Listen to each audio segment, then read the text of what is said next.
Bom dia, pessoal. Hoje a gente vai começar o capítulo 6 de História, o mundo romano e a cidade de Roma.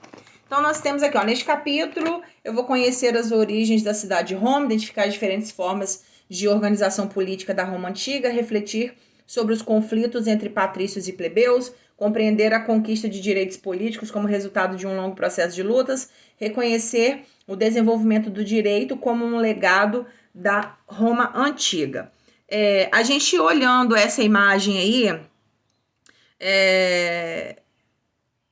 o que as pessoas fazem neste local aqui, que a gente está vendo? Dá uma olhadinha lá em cima do prédio, o nome que está lá escrito. Faculdade de Direito. Isso, é uma faculdade de Direito. Então, aí, o que as pessoas fazem aí? Estudam Direito. Muito bem, estudam Direito, né? A faculdade de Direito é aquela que formam advogados, e dali os advogados podem se tornar juízes, promotores, são eles que trabalham no poder judiciário, né, gente? Fiscalizando o cumprimento da ordem e da lei. Agora vamos para a próxima página.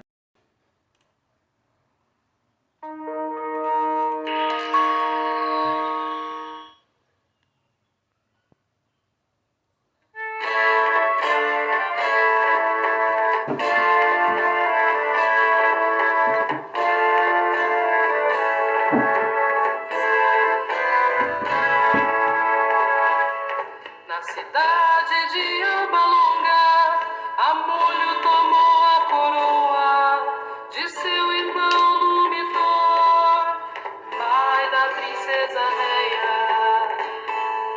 Descendente de nobres troianos, a princesa Réia Sílvia foi seduzida por Marte, ele pôs no ventre 2 gêmeos.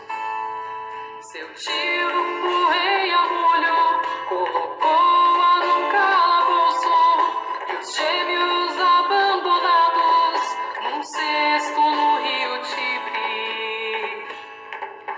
O cesto descendo o rio encalhou no Monte Palatino e os bebês foram amamentados e criados por uma loba. Pastor encontrou os gêmeos, deu-lhes nomes Rômulo e Remo, cresceram e ficaram sabendo sua verdadeira origem. Voltaram pra Alba Longa e derrotaram o rei Amulho.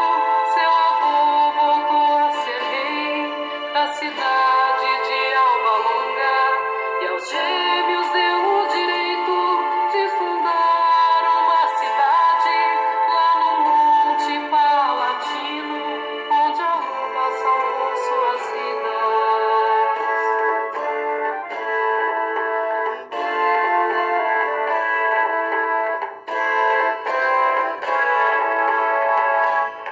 Ao fundarem a nova cidade, discutiram por causa do nome. Rômulo queria Roma e Remo queria Remorar. Os irmãos eram grandes guerreiros e houve uma luta tremenda. Remo morreu na batalha e Rômulo fundou Roma.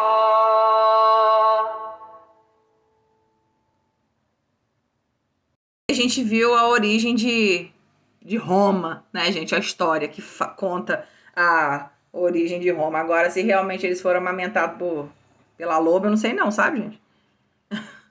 Os antigos romanos, assim como os gregos, utilizavam mitos e lendas para explicar o mundo e a natureza. Sobre as origens de Roma, conta a lenda que a cidade foi fundada por 2 irmãos gêmeos, Remo e Rômulo, que foi o que a gente estava vendo no videozinho. Os irmãos foram abandonados ainda bebê, amamentados por uma loba e depois criados por um pastor que os encontrou. Quando adultos, Remo e Rômulo retornaram ao monte em que foram encontrados e às margens do rio Tibre fundaram Roma. Em uma disputa pelo poder da cidade, Rômulo matou Remo. Já as pesquisas históricas indicam que por volta de 8 a.C., aldeias formadas às margens do rio Tibre uniram-se possivelmente para se defender de povos invasores, dando origem a Roma. Entre os séculos 7 e 5 a.C., esse conjunto de aldeias se transformou em uma cidade murada, governada por um rei. Apesar de ser o chefe militar e religioso da cidade, além de atuar como juiz, o rei de Roma tinha seus poderes limitados por um conselho de anciãos, o Senado, e por uma assembleia que reunia os cidadãos capazes de servir o exército. Então tem aqui uma escultura, né, mostrando a loba amamentando Rômulo e Remo. Luta entre patrícios e plebeus. A expansão de Roma levou riqueza à cidade, aumentando as tensões sociais entre patrícios e plebeus. Os patrícios se viam como descendentes dos fundadores da cidade. Com isso, tinham uma série de privilégios. Eram proprietários das terras mais férteis, ocupavam todas as cadeiras do Senado e não pagavam impostos. Vamos dar uma grifadinha nisso aqui. Vamos botar primeiro aqui, ó, que eles eram descendentes e vamos grifar os privilégios deles. Mesmo sendo a maioria da população romana, os plebeus não eram considerados cidadãos e, apesar de livres, eram ameaçados de escravidão por dívidas. Vamos grifar esse parágrafo aqui também, né, que vem falando que apesar deles serem a maior parte da população de Roma, né, eles não eram considerados cidadãos romanos. Estrangeiros, mulheres e escravos também não eram considerados cidadãos. Isso aqui também vamos grifar para a gente saber quem não era considerado cidadão de Roma, né? Então, além dos plebeus, escravos e mulheres também não eram considerados. Logo, não podiam participar das decisões políticas ou ocupar cargos políticos.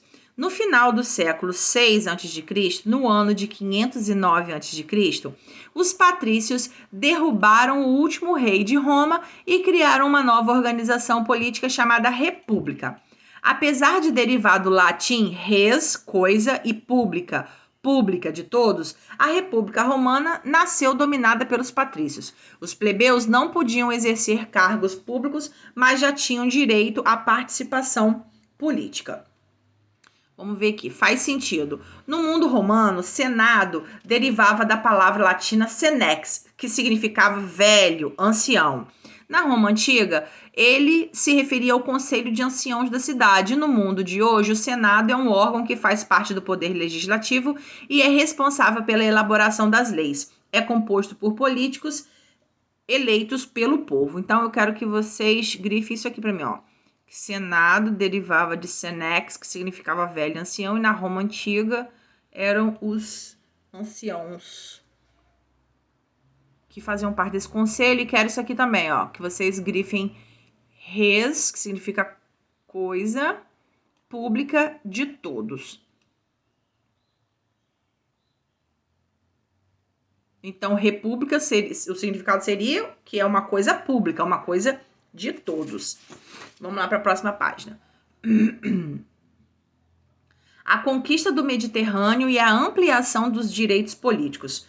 Durante a República, a expansão territorial romana e a crescente militarização de sua sociedade favoreceram a ampliação dos direitos políticos em Roma. Observe o mapa a seguir. Entre os séculos 6 e 5 a.C., Roma expandiu seus domínios e passou a controlar toda a Península Itálica. Já no século I a.C., seu poder havia ultrapassado os limites do Mediterrâneo. Por esse motivo, os romanos passaram a chamá-la de Mare Nostrum, o que significa em latim nosso mar. Então, vamos grifar isso aqui, para saber o que significa Mare Nostrum.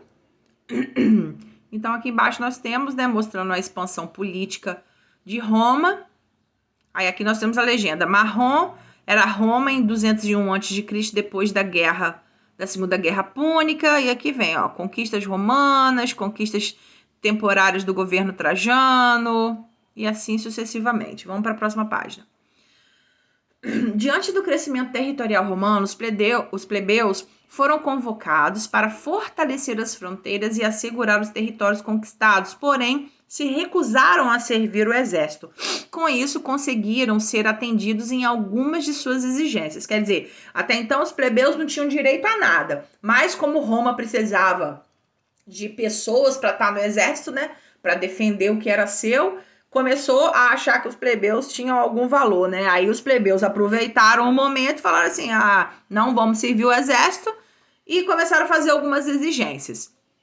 Uma das solicitações era a criação de um cargo político para defender os interesses da plebe. Vamos grifar isso. Uma das exigências dele, tá? Já que os patrícios ocupavam o Senado e as altas magistraturas. Com esse objetivo, foi criado, então, o cargo de tribuno da plebe.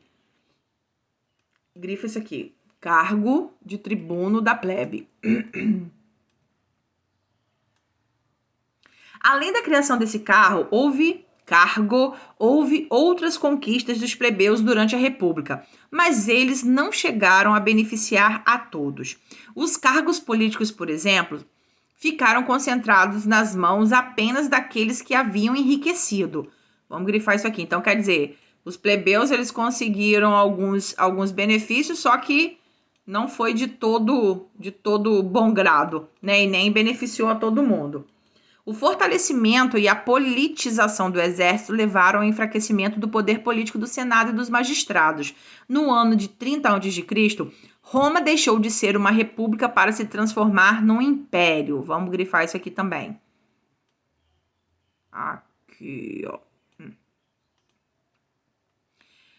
No império, o poder estava concentrado em uma única pessoa, o imperador, cuja sucessão era feita por indicação. Vamos botar isso aqui, ó, grifar essa questão aqui de sucessão, que era feita por indicação. Além de concentrar os poderes dos magistrados e de tutelar o Senado, o imperador de Roma foi nomeado sumo pontífice, ou seja, o chefe da religião oficial romana e protetor da plebe. Vamos ver aqui, ó, magistratura, cargo ou função de magistrado, que é a autoridade investida de poderes para governar ou distribuir justiça. E tutelar é proteger, amparar, né? Vamos grifar isso aqui também, que ó, o imperador foi nomeado sumo pontífice. Então, quer dizer, o cara tava cheio de poder, né? Irmãos Graco. No século II a.C., os irmãos Tibério e Caio Graco exerceram o cargo de tribuno da plebe. Defendendo os interesses dos plebeus, ambos propuseram dividir as terras dos patrícios e distribuí-las aos plebeus. Tibério, o primeiro a defender essa reforma, enfrentou forte oposição do Senado e foi condenado à morte.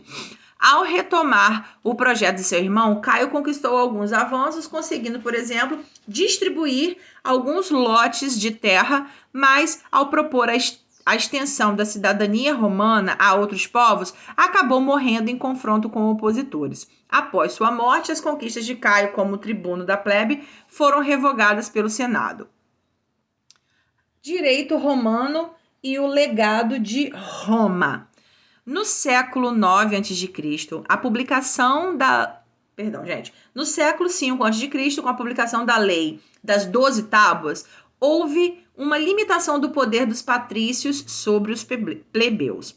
Desde então, para organizar a vida política e solucionar conflitos, os romanos passaram a escrever e a compilar suas leis, divulgando-as por todo o império. Mesmo após a queda do Império Romano, o chamado direito romano, conjunto de princípios, preceitos e leis que regeram a sociedade romana, serviu de modelo para diferentes povos e inspirou o Código Civil de várias nações.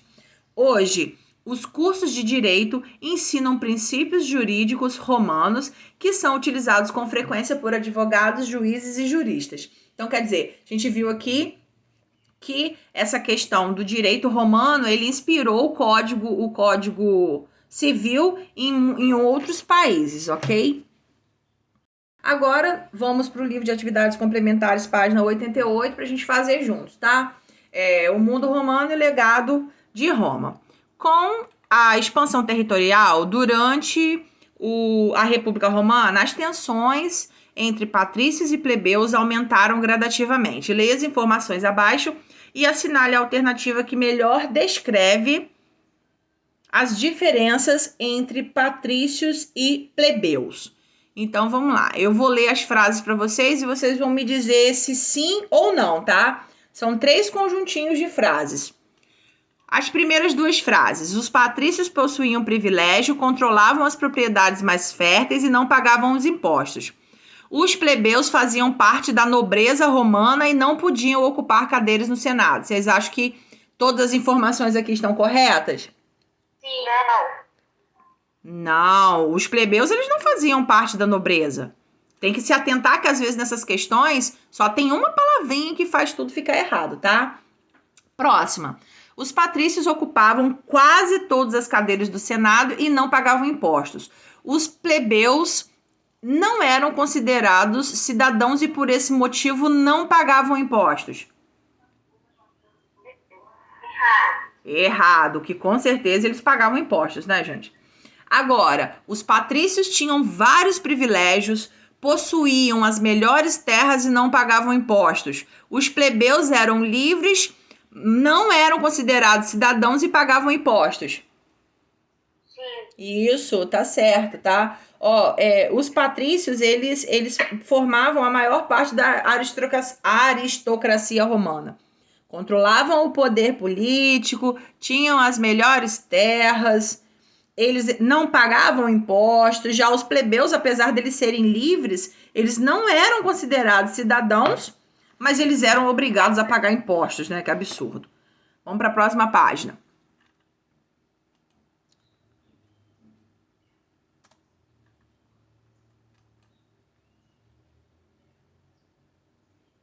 De novo, não vou mostrar a respostinha, tá? Pra gente tentar adivinhar. Leia o texto abaixo.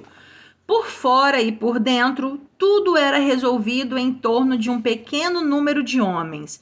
Eles monopolizavam o tesouro público, o governo das províncias, as honras e os triunfos. O povo levava uma vida miserável, oprimido pelo serviço militar e pela pobreza. Assinale a alternativa correta sobre as formas de organização política de Roma.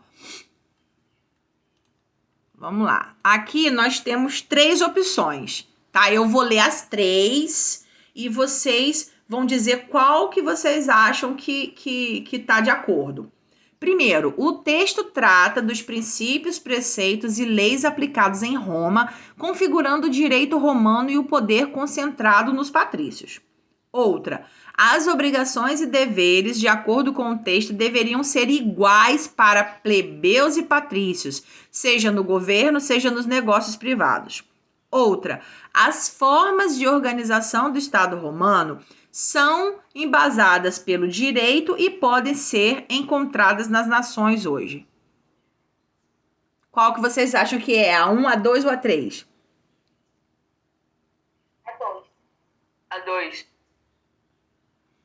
Vou ler a 2 para vocês dizerem se vocês acham que tá certo. Ó, as obrigações e os deveres eram iguais para os patrícios e para os plebeus. Tipo, todo mundo ocupava o Senado, todo mundo tinha direito às melhores terras. É a terceira. E aí? Agora eu acho que é a terceira. Eu acho que é a terceira. Deixa eu falar uma coisinha, ó. Apesar da existência de uma legislação escrita, da atribuição de cargos e funções e também de um sistema de eleição, os patrícios monopolizavam o controle do Estado. Vocês acham que é a terceira ainda?